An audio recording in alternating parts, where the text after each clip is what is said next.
अत्यंत महत्त्वाचा कार्यक्रम ज्याला समजला जातो तो माननीय SP प्रकाश जाधव यांनी आयोजित केला। या कार्यक्रमाला कलेक्टर, इतर सर्व अधिकारी आणि उपस्थित सर्व मोबाईल धारक सगळे उपस्थित आहेत। आल्यानंतर येताना मी पाहिलं, प्रत्येक मोबाईल धारकाचा चेहरा पाहतो। आज त्यांना एवढा आनंद झालेला आहे, बाकी काही हरवलं असतं तर चाललं असतं, पण मोबाईल गेल्याचं दुःख त्यांच्या चेहऱ्यावर होतं आणि आज तो त्यांना परत मिळतो। आता घरी घेऊन जा, थोडं पूजा करा आणि मोबाईल सापडण्याची पार्टी द्या। बायकोशी 2 दिवस बोललो नाही तर चालेल, पण मोबाईल हातात नाही म्हणजे कसं ना? इतका आवश्यक असलेला मोबाईल खरं तर तुमच्याकडून हरवतो कसा, हा मला पडलेला प्रश्न। आणि पोलीसही अधिकारी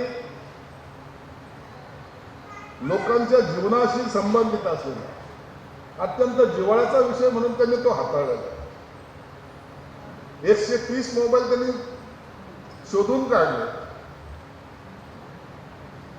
परंतु हे 130 मोबाईल काढताना त्यांच्याकडे असलेला ते ॲपचा त्यांनी वापर केला, सर्व गोष्टीचा वापर केला। किती महत्त्व मोबाईलचं हे त्यांच्याही लक्षात आलेलं आहे। परंतु मी तुम्हालाही सांगेल की ज्यांचे मोबाईल हरवले ते जवळपास महिना 1.5 महिना लागला असेल, तेवढंच डोक्याला शांती असेल ना तुमच्याकडे। नाही तर रोज उठले का गुड मॉर्निंग आणि गुड नाईट करण्याशिवाय त्या मोबाईलचा जास्त वापरही करत नाही।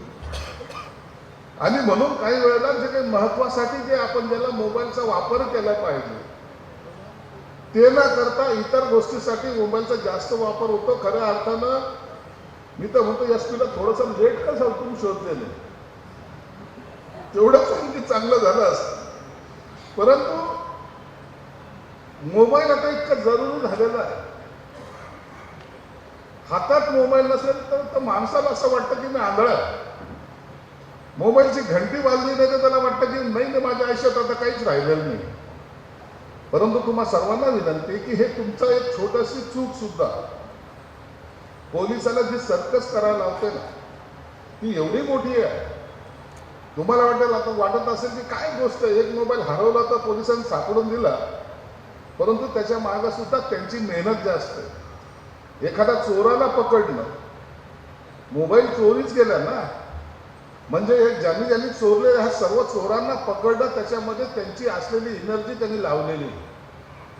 म्हणून तुम्ही सुद्धा जी आपली वस्तू आहे, आज मोबाईलच्या चोरीचं निघले, आपण अनेक ठिकाणी पाहतात मंगळसूत्र चोरी होतात, अनेक ठिकाणी गाड्या चोरी होतात, अनेक ठिकाणी दरोडे पडतात, अनेक ठिकाणी खून होतात। या सगळ्या गोष्टीचा तपास हा एकमेव पोलीस अधिकारी करत असतो।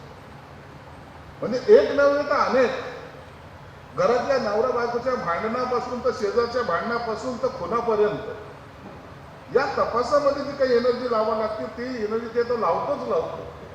परंतु ह्या सुद्धा गोष्टी ज्या आता जो आवश्यक वाटतात त्या सुद्धा शोधायला पोलिसांनी खऱ्या अर्थानं मेहनत घेतली। मी तुमचं अभिनंदन यासाठी करतो की महाराष्ट्रामध्ये हे पहिलं ऑफिस असं आहे की ज्यांनी एवढे मोठे मोबाईल सापडून आणि संबंधितांना वापस करण्याचा कार्यक्रम घेतला, हे पहिलं ऑफिस। आता हे एवढा मोठा कार्यक्रम झाला तर याची तुम्ही एन्जॉय तर केला पाहिजे का नाही? आता कोण कोण पार्टी देणार आहे घरी जाऊन? परंतु ज्याचा सापडलाय, ज्यांना वाटत होतं की त्याला सापडूच नाही, तो बिचारा मात्र फार नाराज होणार आहे। आणि तरी मी तुम्हालाही सांगेन, ही छोटी वस्तू तुमच्या जीवनाला, आता घरात फ्रीज पाहिजे, TV पाहिजे, 4 व्हीलर गाडी पाहिजे, बंगला पाहिजे, मुलं पाहिजे, शिक्षण पाहिजे, त्याचबरोबर मोबाईल बी पाहिजे, अशी आपल्या सर्वांचं असं मानसिकता झालेली। म्हणून मोबाईल हातात नसेल तर तो अनपढ असा समजला जातो। परंतु जर अनपडाच्या हाते जर मोबाईल हरत असेल तर हे बी सुद्धा लक्षण चांगलं नाही।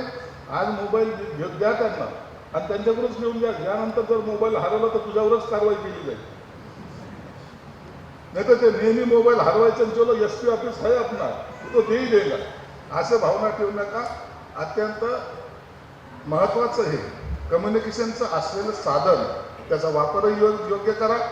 आज SP हा जो कार्यक्रम ठेवलाय तुम्हाला 4 वाजता बोलवलं होतं याची मला कल्पना आहे. 4 वाजेपासून तुम्हाला पुन्हा व्हेरीफाय करून तुमच्या हातात तुमचाच मोबाईल गेला पाहिजे. नाही तर एखाद्याकडे दुसरा मोबाईल मागतोय iPhone असंही होता कामा नये. म्हणून सगळ्या तपासण्या करून सुद्धा ते द्यायचा त्यांनी प्रयत्न केला. मी पोलिसांना मनापासून धन्यवाद देतो. मी त्यांना हेच सांगितलं आता हे जे लोक बसलेले आहेत हे मोबाईल घ्यायला बसलेले आहेत आपलं ऐकायला नाही ऐकले ते. म्हणून ते त्यांना सूत्रसंचालन करणाऱ्याला सांगितलं बाबा पहिलं आमचं भाषण होतं नंतर मोबाईल दे. कारण येते की त्याला त्या मोबाईल बद्दलचं जे आसक्ती आहे ना कब माझ्या बिछड़ा हुआ मोबाईल मेरे हात में आएगा ही जी काही त्याची भावना आहे ही जी भावना जपण्यासाठी गपचूप बसलेले. मला वाटतं म्हणून तुमच्यात आता जास्त वेळ न घेता आता हे आपण मोबाईल वाटपाचा कार्यक्रम करू. यानंतर मोबाईल हरवणार नाही तुमचाही नाही आणि तुमच्या सहकार्याचा नाही याची काळजी निश्चित आपण घ्या. धन्यवाद. जय हिंद जय महाराष्ट्र.